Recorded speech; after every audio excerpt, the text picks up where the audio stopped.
Good Morning Business, French Tech.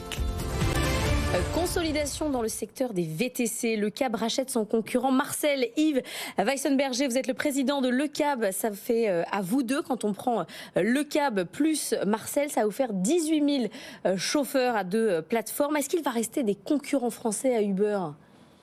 Eh bien, il en reste au moins un. C'est nous. Et effectivement, l'idée, c'est exactement ça, c'est de faire un champion français.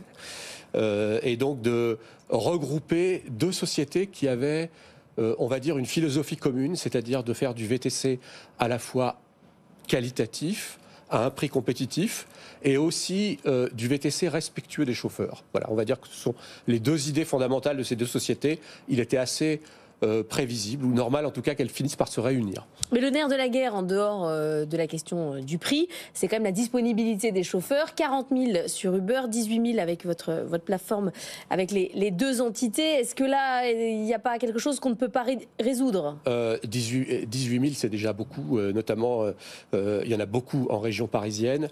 Et avec ce nombre de chauffeurs, ça veut dire que vous allez avoir une voiture entre 5 et 7 minutes. Ça correspond aux demandes des clients.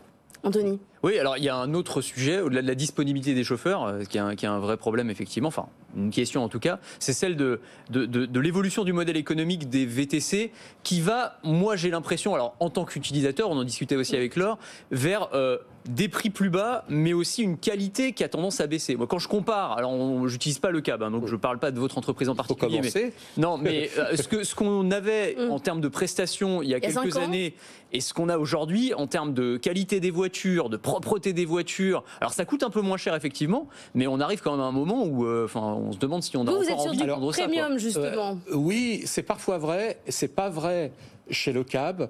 Le CAB a notamment énormément d'entreprises comme clients, beaucoup de voyageurs d'affaires, et donc depuis longtemps, ce que nous défendons, c'est un niveau qualitatif. Et aussi la fiabilité.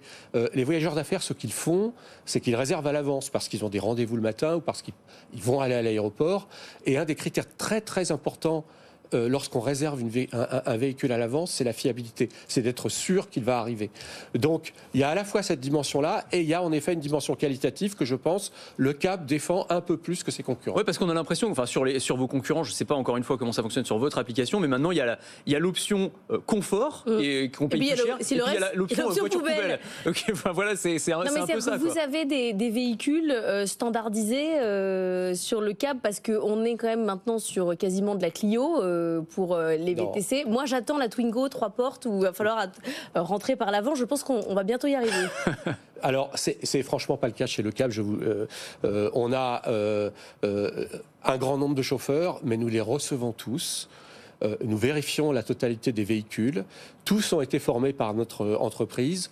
Et je pense que ce genre d'expérience, vous ne la trouvez pas chez Le CAB. Et le système est le même sur le paiement des chauffeurs? Ils ont le même statut que chez Uber? Ils sont auto-entrepreneurs, ce ne sont pas vos salariés? Alors, ils ne sont pas forcément auto-entrepreneurs, mais ils sont indépendants ou en entreprise. Il y a le même système, simplement... Le CAB a introduit l'an dernier, et nous avons été les premiers à le faire, un revenu garanti pour les chauffeurs. Ce qui fait que un des aspects de notre approche de ce marché-là, c'est de dire qu'il faut à la fois servir les clients, mais il faut que les chauffeurs puissent avoir un revenu correct, puissent vivre de cette activité. Ça fait combien à peu près de l'heure minimum? 35 € minimum.